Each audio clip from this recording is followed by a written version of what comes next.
Everybody wants to be remembered. We'd all like to think we could leave our mark in this world, and if we don't, somehow it'll all seem futile.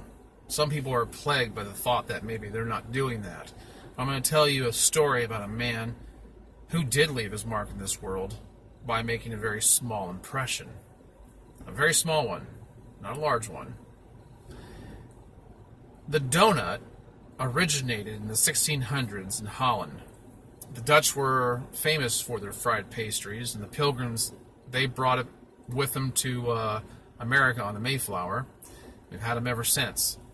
The donut back then did not appear in the way that is familiar to us now. It was walnut-sized, did not have a hole in it, and it took about 250 years to catch up to that. It was when a Dutch-American sea captain by the name of Hanson Gregory in 1849, he began pressing with his finger into his mother's donuts. And he did this not to subvert any kind of tradition or baking methods.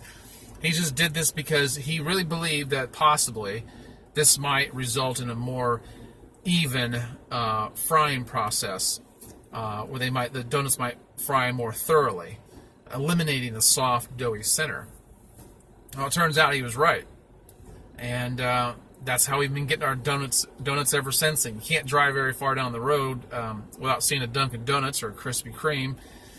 We all love them, and we've had them ever since, like that. And I guess you can go to Rockport, Maine, which is where he's from, and there's a plaque there somewhere that says something to the effect that only in America can you become famous for inventing basically nothing. Well, that's the story of Hanson Gregory from Rockport, Maine, 1849. That's the way it was. But you know what? He's not forgotten. His name's on a plaque. We have our donuts. We'll always have that story.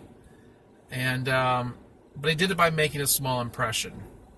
What I want to emphasize to you today is maybe we should focus more on the small impressions rather than the big ones that everyone tries to make. It's not meant for everybody to make huge impacts on our culture. It's not meant for everybody to become president of the United States or celebrity or a YouTube sensation. It's just not meant to be. It's far easier to make many small impressions than it is, more than a few huge monumental impressions that the whole world sees. It's very difficult to do that, but it's not meant for everybody to do that. Everybody can be remembered if they follow certain things, and it's real simple. Here's my opinion. Here's my take. I made a short little list of 7 things that make me remember other people. Now, if you compile a list, yours might be completely different. And you're more than welcome to leave your comments in the section below and inform me of what kind of things impress you, what kind of things make someone memorable in your mind. I'd love to hear them because I'm always open to other suggestions.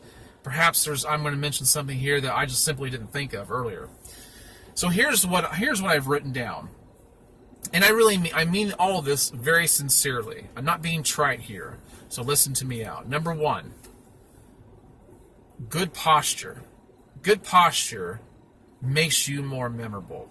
And you might think to yourself, well, that just seems too easy. It seems too much on the surface. Don't underestimate good posture. Good posture makes a man more authoritative looking. He possesses more of a look of command and confidence. Women, as far as I'm concerned, their level of attraction goes up exponentially when they have that kind of poise, when they have good posture. I find it so much more attractive. A good example of this, if you want to see something current, is go to Netflix, watch House of Cards. Robin Wright plays Claire Underwood in that. Now, regardless of what her character does in that show, she's a good example of a woman with good posture and just amazing poise. But number 2, smile. Smile more often. You might say, well, I already smile. Well, smile at times that you wouldn't normally.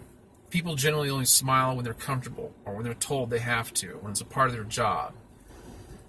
Back in the 70s and 80s, people used to wear buttons with quirky little sayings on them. Now we just have memes. The stuff that you would find on memes now is stuff you found on buttons back then. But one of the things I used to see back then all the time was smile. It'll make people wonder what you're up to. And it's absolutely true. Put it to the test. A smile makes you more approachable. It makes you seem more friendly.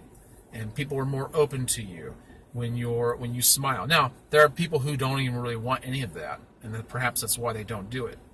But smiling at people has a profound social impact.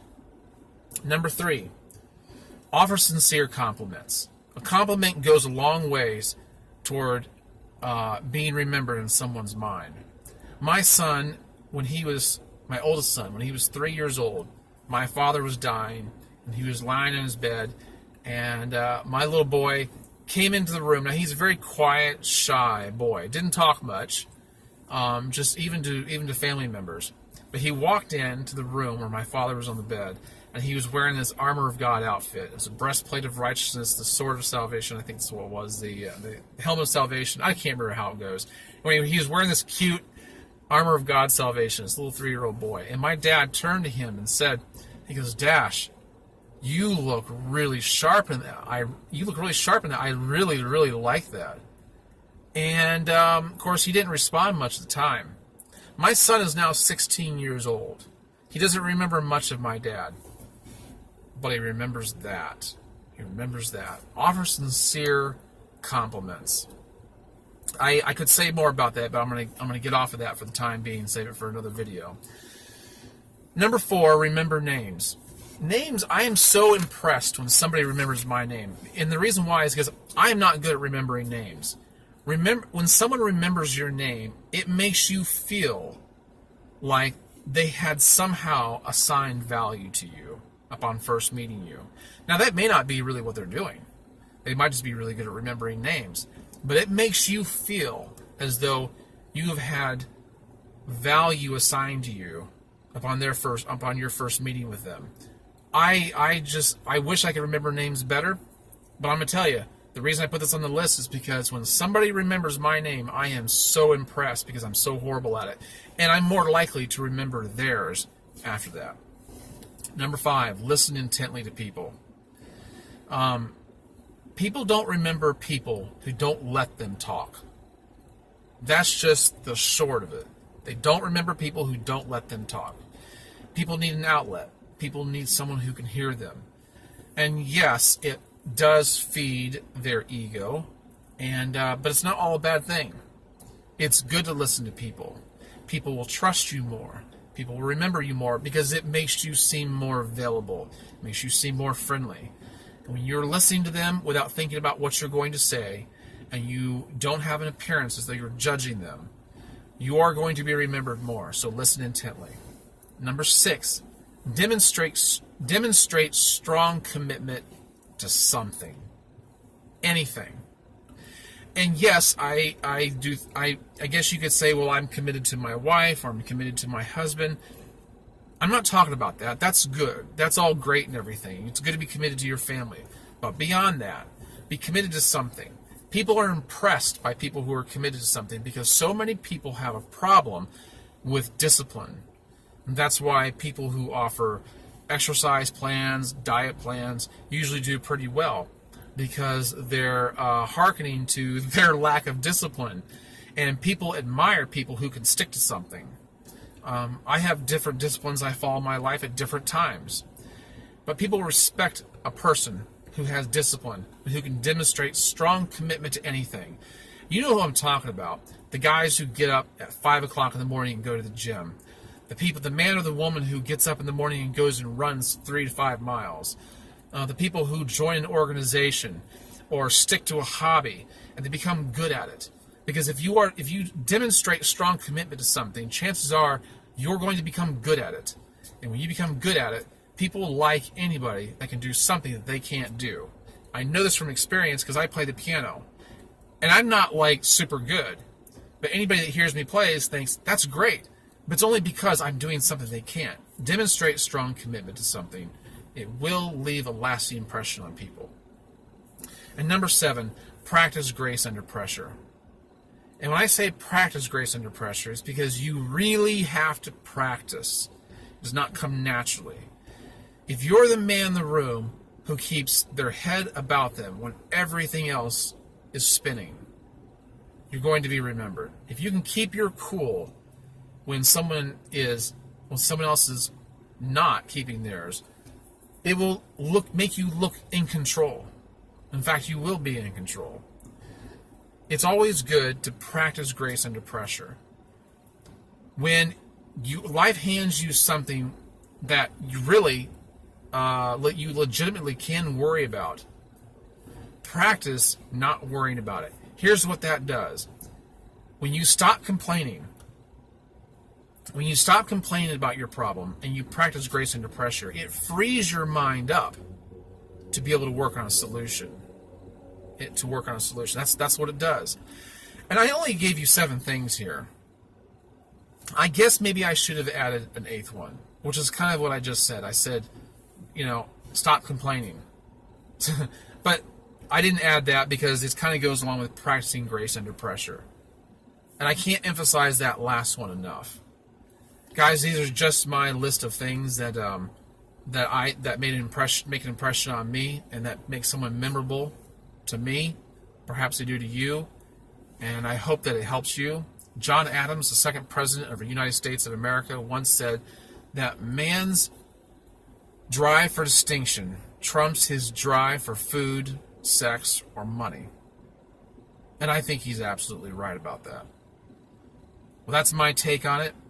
I do believe it's all true, and I hope this has helped. And feel free to comment below on the things that impress you, things that make people memorable to you. So, just so I don't risk being redundant, I'm going to end this video. I appreciate your time. If you liked it, hit the thumbs up, subscribe. And you know what? Perhaps what I've just said might help somebody. Share it with them if you would, please. All right, guys. I'll be catching you later. Thank you. Bye-bye.